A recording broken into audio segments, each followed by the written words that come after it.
Hey everyone, welcome to Princess Gay. I'm your host Connie, and today we are here with episode 5 of My Adventures with Superman.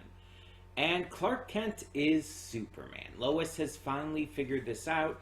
I say finally, but this actually feels pretty early. It's only episode 5, and she figured this out last episode. That's actually pretty early. And I like that. I like that they're not like dancing around this issue for an entire season or just forever in general. They're getting to this. They're just getting to this plot point without wasting time, without wasting all of our time, because it's one of those plot points that it's like they're going to get to, it's going to cover, and it's just like you just want them to, get to it. You just want them to focus on it. And so finally they are just already in episode 4 and 5. So yeah. And some people always question how like the secret identity is kept when literally the only difference is what he's wearing and the fact that his hair is sometimes styled slightly differently between his Clark Kent look and his Superman look. And the thing is, there's actually at least one comic I know that reveals that. I don't remember what the comic was, but there's a comic that actually reveals that the glasses he's wearing, like, do something. I don't remember exactly what it is, but do something that actually causes people to not recognize him. And I don't remember like all the details about it. And it might be an entire run of comics, I guess, but it's at least in one comic for sure. And it's just like it works. It's an explanation as to why people wouldn't recognize him and everything. But outside of that, it's like people are also stupid, you have to realize. Like, people are very stupid. There's been multiple cases of celebrities who have, like, entered look-alike contests and stuff of themselves and not won. Like, that's silly. Like, it's literally, like, a look-alike contest of themselves, and they didn't win because they were not viewed as, like, looking the most like themselves and stuff. It's like, that's silly. And then you have Tony Hawk, who, like, people always say looks familiar and say, oh, you look like that Tony Hawk guy. And it's like, there's a reason for that. People are stupid. People when seeing, like, someone famous in real life will not instantly recognize them all the time. There are obviously a lot of exceptions to that. But yeah, it's like this is something that's happened quite a bit. And so the idea that Superman can keep his identity secret while basically doing nothing but changing his hairstyle and wearing nicer clothes and glasses is not really as far-fetched as we think. Plus, it's a comic book story. It's not really that big of a deal in the first place. It's like, who cares? But yeah, so Lois figured it out. She just put all the clues together, along with the big clue that was in the coat pocket that, Clark put on her. Kind of forgetting that was in there. And so, what I'm hoping for from this episode is confrontation. I don't want them to hold on this and to wait on that kind of thing forever. Just like I am glad that they didn't wait to have this revelation. I don't want them to wait to, address it. I don't want, like, Lois to be holding this in the entire time and just like, oh, she's not going to actually say anything for a long, long time. But yeah, it's like, we'll see how this goes. We'll see if she starts to hold it in at first, exactly what happens. Um, and hopefully it just continues to be good, because so far this series has been really good. I've been enjoying the shit out of it. It's definitely setting a lot up for the future, and it's just fun seeing the characters interact. I like these versions of the characters, and I can't wait to see more. So I don't know what we're going to get this time, but let's find out. When the screen fades to black, pause this redirect and go to the description below. Follow the link to the reaction, and after you watch it, come back here to the redirect and resume play. Because after it fades to black, then fades back in, everything from that point forward will be my afterthoughts and will contain spoilers to the episode. So, that being said, thank you so much for tuning in, and I will see you at the reaction. And we are back, and we'll begin with spoilers in 3, 2, 1, now. Okay, so I had mentioned in prior videos, I believe, that there was something that I knew happened, but I didn't know all the context behind it and everything. That was the entire scene with Lois throwing herself off the building. And forcing Clark to reveal himself. I had seen that on Twitter and stuff, because everybody was talking about when it happened, and apparently people don't like that and don't like that Lois did that. And I want to talk about this. So, before we get into anything else with this episode, I am not as against this as a lot of people seem to be. Do I think that throwing herself off the building was excessive? Oh, very much. Obviously. But she also knew 100% what was going to happen. It wasn't a risky move, because she knew what Clark would do. She knew he would rescue her. Was it a little aggressive in that approach? Yes. But there was no other way, really, for her to prove it. And for her to... How do I put this? How do I word this? There was no other way for her to get him to open up about it. With everything that had been going on, she could see that he was never going to be honest with her. And so she needed to do something drastic or let it go. There was no other option. She either needed to do something excessive or let it go. And she wasn't going to let it go. Because, as we had known from her conversation with Clark before and everything, she has a really big thing about people lying to her. It was something that her father had done to her whole life, and the reason why she doesn't have a relationship with him now. She values honesty to an extreme degree. And that's completely fair. When she found out it was him, she gave him multiple opportunities, and she attempted to get him to reveal himself.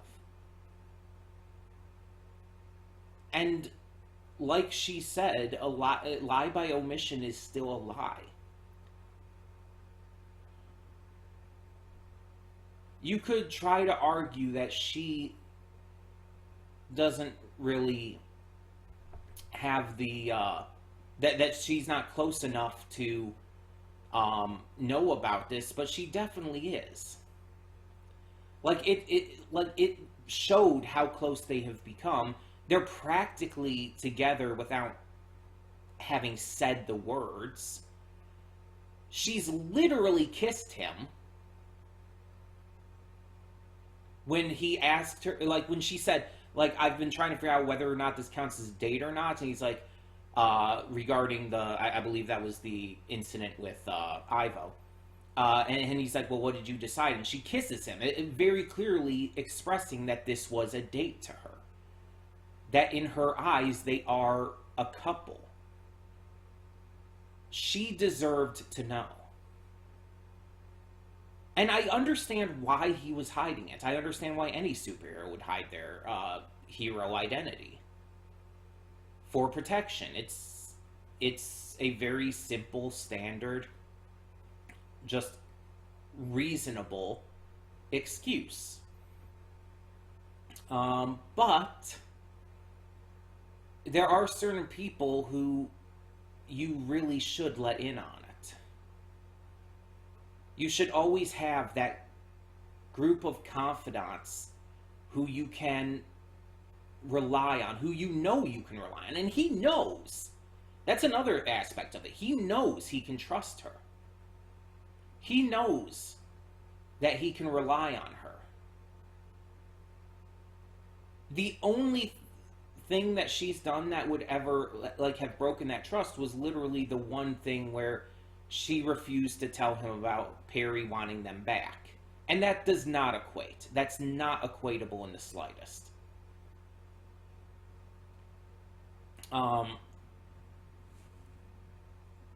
So it's just kind of, I side with Lois here. I feel like he should have told her. At least when she started questioning it and everything. Like, he had no reason not to trust her here. She has only done a single thing to ever be seen as untrustworthy in this entire time they've known each other, and it's not even that big. It really wasn't that big of a deal.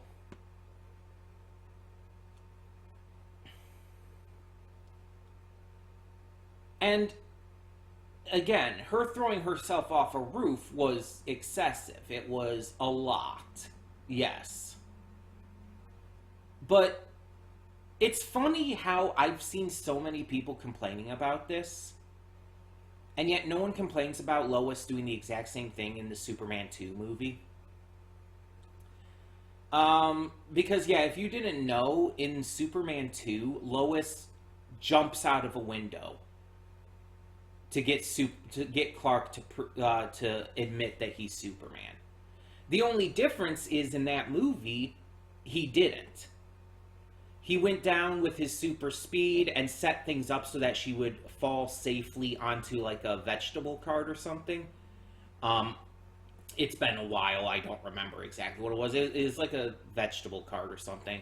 But so that she would fall safely and be protected. While he then returned back up to the window to look out to where she could see him looking down at her. And it's like, I don't remember how it eventually is fully revealed in that or whatever, in that continuity, but I just find it wild how I have never heard a single person ever complain about that when talking about Superman 2. Not once. Yet, in this modern series, they're just suddenly complaining about it. And I'm not going to make any unfounded statements like, oh, it's because she's a person of color now. It's funny how when Lois Lane is white, they don't complain about this, but when she's a person of color, suddenly they're complaining about her being too extreme and everything. I'm not going to make unfounded statements like that because there's not really enough evidence to support that. Although there has been people who have been bitching about her being a person of color. I have seen that. But there's not enough evidence to correlate that with this. So I can't rightly say. But the fact that they are complaining about this when they didn't complain about that just seems very hypocritical to me. It comes across more to me rather than like the race kind of thing. It seems like more like when Lois, it seems more personality based. This Lois is more of a loose cannon, more of a wild character, while the original Lois is more of a quick thinking, smart, intellectual reporter. So it's like when she's an intellectual and when she's like that, it's okay to do something like that. But when she's more emotional and everything, suddenly it's a bad move. It just feels weird to complain about this, and to have never seen a complaint about this with Superman 2, when it's pretty much the exact same thing that happened. Again, the only difference is what Clark does in response. And I also like what he did in this a lot better than in Superman 2, where he basically just gaslit her. He basically gaslit her. He's just he sets it up so that she falls safely, and that it just seems like a coincidence that she falls to safety, and he's just like up there in the window like, Lois, what did you do? And it's like, it's so not contradicting. What's the word? Condescending. It felt very condescending in that movie. But here, he does reveal himself. He chooses, instead of gaslighting her or something, or setting things up so she'll fall safely, instead he does go and saves her, revealing himself as Superman. And the thing is, I don't blame him for getting upset that she did that. Because again, like, it was an extreme move. She threw herself off a building. He was probably panicked for a second there. Even though he knew he could save her, it's like, yeah, there was still going to be that panic. But at the same time, I still side with her here. Like, that's too big of a secret to keep from someone who you're this close with. It's very clear that they were more than just friends by this point.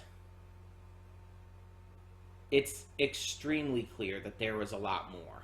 And like, he even admitted to Jimmy that he loved her, and that he was going to admit that. Even Jimmy acknowledged that it's like, yeah, this was already obvious, like, to both sides. Neither of them had a question in their minds that they were mutually in love with each other. It's like, even Jimmy acknowledged that it was obviously mutual, that it was already basically a thing. And Clark's response was like, yeah, but I just haven't said it yet. That's literally the only thing. She deserved to know, and he basically acknowledged why. Obviously, I know they're going to make up and everything. It's going to work out. But I agree with Lois here. And I don't care if I'm in the minority. I don't care if a lot of people don't. I do. I think that she's right to be this upset. I think she's right to call him out on it and to force him to reveal it. Again, the way she did it was a bit extreme, but still, that's the only way that she had to have him reveal himself. And honestly, this is the only way for her to have saved their relationship at this point, too. Because if she had just given up, it would have just created more of a rift between them, and eventually, even if he did admit it down the line, their relationship would fall apart completely. She wouldn't be able to trust him anymore. And she would fall out of love with him.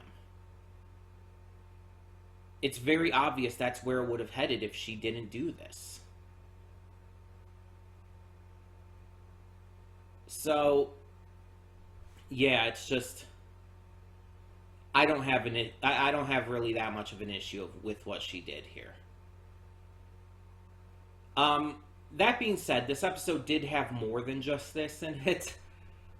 We also had the reveal that Slade and the rest of them, the General and Waller, are kidnapping those who got the tech from Livewire.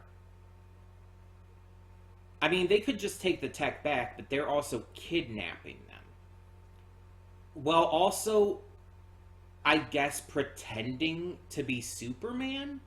So it's like they're getting their tech back, they're kidnapping the people who've used it, as well as trying to give a bad name to Superman at the same time, which is, yeah, really kind of shitty.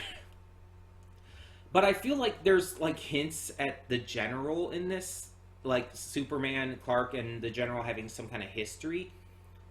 I'm thinking that something happened to where the General hates Superman. Like, super actively hates him. And he believes that Superman is an active danger and is trying to stop him because of that. Waller is just being Waller. Like, let's be honest, this is just Amanda Waller. Like, this is how she would always react to Superman and everything. And Slade, I don't know his motivation yet. It kind of seems like he's just kind of enjoying the ride, but there's probably something more to it. Not necessarily something deep, just something more. But they are definitely our main villains, at least for this season. And I'm very interested to see what they do with them, because this is an interesting choice. To start this series off with our main villains, including Amanda Waller. Like, I wouldn't consider Amanda Waller a season 1 villain, typically. So it's an interesting choice that they're starting with her, along with this General, as well as Slade. Slade I could see as a season 1 villain. But there's also a lot of other stuff going on here, I feel. I don't know. I just don't know where this is going at the moment. I'm very excited, though. It's very, very interesting. And we see the differences in their ideologies right off the bat as well. When Clark is holding up the highway to protect the civilians, we see that the General orders Slade to stand down. And Waller tries to order him to keep going, to take the shot, to take out Superman. We see that Waller's viewpoint is basically like, we can sacrifice some civilians if it means saving everyone. While the General is on the other side of that, basically saying, we can't put civilians in danger. And again, that is at least for Waller, that is very much within her character. Waller is pretty much always willing to make sacrifices like that, if it's for the perceived greater good. I don't know who the General is, so I can't say how accurate that is, but it's still good to see two sides to this argument. Slade is just kind of obeying orders. It seems like the General is the one who's completely in charge, though. Like, it's his mission. He even has to remind Waller of that. Like, this is my operation. I'm in charge here. Which you could tell Waller did not like. Which also very much Amanda Waller. She very much likes to be in charge. She doesn't like having others above her. So yeah, I like that we got more of these two as well in this episode, instead of just having them kind of in the background and everything. We got to see their personalities compared to Slade's and everything. And I like that. I like that also Clark is taking damage. Because in a lot of Superman media, he's practically invulnerable. He's so tough and so strong and everything that it's almost impossible to actively harm him. But we have to remember, this is also a young Superman. He's not, like, fully grasping his powers yet. He's not at his strongest and his toughest. This is a Superman who's still trying to figure out all of that. Not to mention, if anyone would be able to create tech that could hurt Superman, it would fucking be Waller. It would be Waller and the kinds of people who she would associate with. 100%. Or Lex Luthor, obviously. But I count Lex Luthor as someone that she would associate with, so it all works out there. But yeah, so that makes sense to me. I'm very, very interested to see where all of this ends up going in the end. But in the meantime, we also have some Jimmy stuff in this episode with him kind of like the idea of him being a third wheel brought up, which I actually never considered in this series. Obviously, in other media, in other Superman media, Jimmy is definitely that kind of character. But in this, he never feels like a third wheel. Literally until this episode. Like, yes, Lois and Clark are clearly bigger characters than him, but he never felt like that much less than them. You know what I mean? Then we have this episode where he's suddenly like left behind and everything, but we also know why that is. It's a very specific circumstance leading to that. So it's not even normal. But Steve is getting in his head. We also find out Steve is the one who's messing with him and just debunking his theories without actually giving an argument as to why. He's just saying nah over and over. It's like YouTubers. But he gets in Jimmy's head quite a bit and makes him believe he is truly a third wheel. And because of all the other stuff that's going on with Clark and Lois, they forget about Jimmy's entire Squatching trip. And he ends up running off alone to take care of that. And probably ends up getting kidnapped, let's be honest. Because it kind of leads to that assumption that that's going to happen. Kidnapping is a major part of this episode. Not to mention, someone sends him a text, I think it was supposed to be Clark, that said Squatching times. It's supposed to imply that, no, he got a text from Clark. He didn't. It very clearly wasn't from Clark. So then when he's in the woods alone, you see what is assumed to be like a Bigfoot, a Sasquatch. But I don't think it was. I think that was like someone else. Maybe someone working with our government guys here. But either way, I think Jimmy was just kidnapped, and yeah, that's going to definitely have to come into play next episode. I'm hoping we see more of Heatwave, because she seemed too interesting to just be a one-off. You know what I mean? I want to see more of her. Also, partially because she's a big, buff, hot lady, and that's a type for me, as you guys know, so... that is part of it, but she seems like she has too much of notable character energy, like not main character obviously, but noteworthy character energy to just be a one-off character. So I'm hoping we get more of her. But yeah, I'm just excited to see where this continues to go. I'm just really enjoying this series. And tell me your thoughts down in the comments below. Tell me why I'm an idiot for agreeing with Lois or whatever. Share your thoughts, share your opinions and whatever. But yeah, let me know down below. For now, I'm Connie and I'm signing off. See y'all next time.